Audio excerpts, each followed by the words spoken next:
Now we're going to hear from one of you, the graduates. Our featured speaker is Benjamin Davis from Boise, a graduate of Bishop Kelly High School.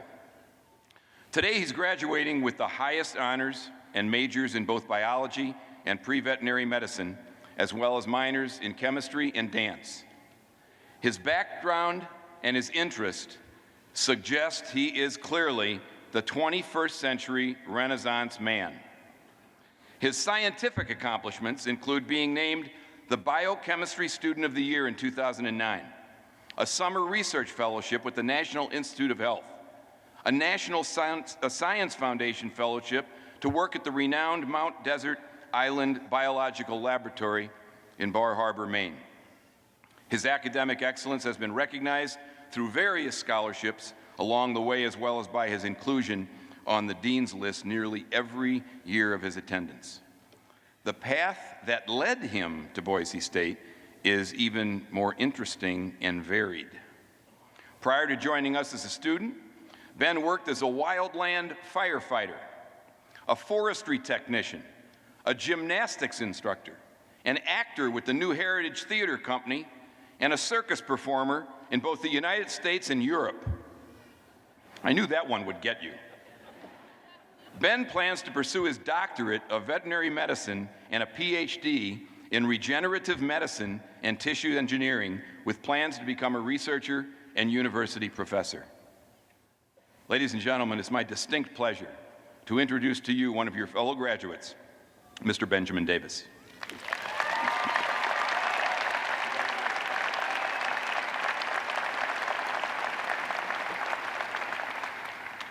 Ladies and gentlemen, fellow graduates, good morning. I'm truly honored to speak at this commencement ceremony. Dr. Kustra, thank you for the kind introduction. On behalf of all of us who are, at least for now, closing a chapter on our legacy here at Boise State, I wish to acknowledge all that has been accomplished during Dr. Kustra's tenure and to express my excitement to watch this university continue to blossom under his charge. We are lucky to be among this cohort of Broncos and to have experienced the momentum of these times. This is a golden age for Boise State. Before continuing with my remarks, I would like to take the opportunity to again speak on behalf of myself and my fellow graduates by saying thank you to the many people who have contributed greatly to our academic journeys.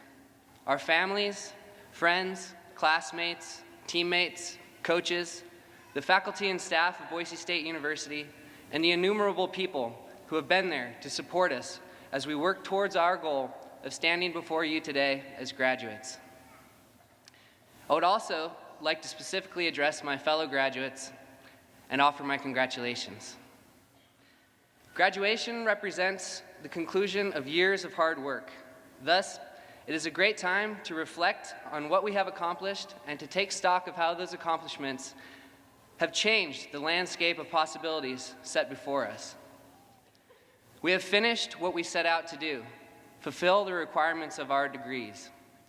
I don't know how the rest of you graduates are faring in putting together your personal story for applications and interviews, but I'm having a bit of trouble summarizing what I've accomplished in only a few short lines. As a science major, maybe I'm just out of practice. Take this example of a failed personal statement. 195 credits were recorded, sections selected in accordance with protocol outlined by University Catalog 2006. Statistical analysis indicated performance fell within acceptable levels of error. Subject found to be a smarty pants within the 95% confidence interval. While the passive voice may be the right stylistic choice for peer-reviewed journals, it just doesn't quite work for personal statements. But it's more than that. So much of what it means to be a graduate is not reflected in courses taken, credit hours earned, marks received. Your accomplishment is not merely a summation of easily quantifiable elements leading to a degree. As it is said, it is not the destination that matters, but the journey. For my part, and perhaps for some of you, this day feels particularly poignant in light of past failures and trials that marked our paths leading up to this moment. As part of my remarks, I would like to share with you the personal journey that brought me here today. To say the least, it's been a long and complicated route, and being here, actually ready to accept my diploma, feels wonderful. This was not my first attempt at an undergraduate degree. I left school the first time feeling like pursuit of a degree was just a generic ordeal to prove an adequate level of competence to handle a real job. School seemed like a safe, obvious, and uninspired choice to my 20-year-old self. So of course, the alternative was to run off with the circus, literally. I spent about 5 years training, performing, and traveling, and it was pretty excellent. I met some of the most incredible people you can imagine, including a certain enchanting trapeze artist who would eventually become my lovely wife. I saw more of Europe than nearly every European I met. I was in the best shape of my life, and I came away with fantastic memories, like sleeping in the giant hammock that is a trapeze net, and sneaking into the Burning Man festival stuffed inside a suitcase with my friend Fleeky the contortionist. I look back on that time in my life as a period full of amazing adventures. But at that time, I did not revel in these fantastic circumstances. Instead, I took for granted a beautiful and actual present, impatiently awaiting a future I imagined would surpass it. That vision of my future did not materialize. You see, I had a specific goal that I did not achieve. Even when I left school, I still felt passionately that I wanted to learn, to be educated. Soon after leaving traditional education, I discovered that in Europe there are conservatories for circus arts, where you learn to make music, act, dance, and of course, perform incredible feats of skill and daring. And you even get a diploma after 3 years. About 10 people get a spot in these programs each year, and many of them have been preparing most of their lives. I trained hard, applied, and auditioned, but I never got one of those coveted spots. Eventually, injured, disillusioned, and between gigs, I returned home to Boise so I might spend some time with my family and save some money to give it another go. I worked dead-end jobs for a while, and then it occurred to me, all I really wanted was to learn and experience new things deeply, and right in my backyard was Boise State, where an entire faculty of interesting and accomplished people were gathered for a single purpose, to share their knowledge. So I decided to give school another chance. It was different this time, though. I'd clearly gained something from chasing that circus dream, even if, in my estimation at the time, I hadn't quite managed to catch it. I was appreciative of how relatively easy it was to gain access, and of how great it was to have so many learning opportunities conveniently organized onto a single campus. The daily grind didn't seem so intolerable either. In my effort to transform myself into an acrobat, I spent hours a day stretching and doing repetitive movements. After that, reading textbooks before class didn't seem quite so tedious or painful. In retrospect, I think I was starting to realize the essential value of hard work and dedication I had dismissed years earlier as a simple ordeal. It would take the next several years and the pursuit of a new passion for me to finally get it. That new passion was biology. I absolutely fell in love with it. I had never been scientifically inclined, and I was finding my understanding of the world profoundly enriched each day in class. And like any new relationship, I was hanging on every word my muse had to offer. My teleological journey veered headlong into purely physical explanations of the nature of reality and the meaning of life. Ideas I had never allowed to sink in as someone who liked to think of himself as an artist who scoffed at such base reduction of the human condition. My horizons were broadened and my perspectives were shifted as my daydreams began to traverse scales of time and space, encompassing ephemeral molecular interactions and the subtle yet awesomely powerful creep of evolution. Beyond flowery philosophical reflections on what biology has come to mean to me, it's also been a lot of fun. I spent last summer at a lab with tanks full of sharks that I could pet on my way to and from work. And thanks to hard work and a bit of imagination, I'll soon get to experience microgravity when myself and an interdisciplinary team of undergraduate engineers, computer scientists, chemists, and biologists fly an experiment in NASA's parabolic flight plane, affectionately known as the Vomit Comet. I was fortunate to choose a major that inspired so much enthusiasm, but getting my degree has been full of challenges nonetheless. Some of these have come in the form of assignments and exams, and others from my personal life. I went through a difficult breakup while taking organic chemistry.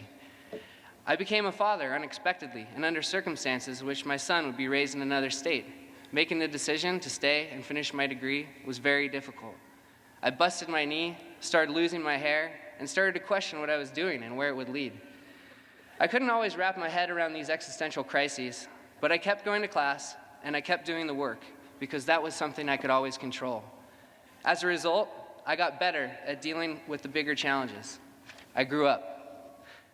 When I agreed to speak here today, I took on another challenge. I didn't recognize it at first, but this has come to feel like the ultimate final examination. How can I crystallize the most important lessons I've learned in the school of life? I was aware that I was nominated in part because my professors thought I had an interesting story. But while kid from Boise ends up clown in Switzerland, sounds good on paper. For me, that story had as much to do with failure as glory. And what was worse, there I was about to graduate, and it was not how I'd imagined it. I was not yet accepted to veterinary school. I still had to figure out what to do next. How can I share what I learned from a past I'm still digesting and deliver a strong message about a transition that feels so uncertain? Well, when I get stuck working on school projects, I always start reading about college football online. So it's not surprising that one night, after spending listless and unproductive hours trying to work out what to say in this talk, that as I lay down to sleep, I had a vision of Coach Pete. I don't know how many times I've heard Coach Pete emphasize the importance of focusing on the task at hand and not getting overly concerned with what is, at least for the moment, beyond your control. It's taken a long time for me to realize the centrality of simply getting on with the work to be done despite misgivings. When I left school, dismissing it as a simple ordeal, I undervalued this ethic. Since first taking inspiration from Coach Pete, he and our Broncos met with a pretty serious disappointment of their own, and this is what he had to say about it. There's so many times in life that you're just extremely disappointed and depressed and in the tank, and you still have to perform, and you still have to rally, and you still have to move forward. And that's, to me, the lesson right now. That's true toughness, when you can perform at your best when you just don't feel like it. Thanks, Coach. That helped put a lot of things into perspective. So it's time for me to take the next and final step towards completing my undergraduate career at Boise State. It is time for me to deliver a message to my fellow graduates. Of all the things we learned during our time at Boise State, perhaps the lesson that will best serve us in the future is to simply let the big picture unfold as we focus on the immediate task.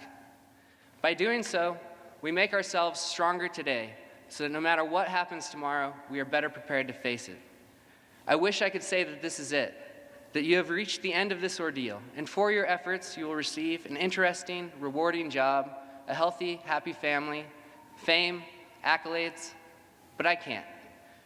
But I can say that at least for my part, I feel much better prepared to take on whatever challenges I end up deciding to pursue or that simply come my way. I've lived a fantastic life and had many wonderful opportunities, but my time at Boise State has raised the bar. Life does not always take us where we expect or desire, but it is also full of pleasant surprises if we overcome our anxiety and carry on. So go forth with confidence. Your accomplishments here have not been trivial. They are the foundation for future success. And remember that you are Broncos, and if you ever find yourselves at an impasse, just do like I do. Gaze off into the distance, let your eyes glaze over, and think of the blue. Coach Pete will appear, give you a swift little kick in the pants, and remind you that no matter what, Broncos keep on charging. Thank you.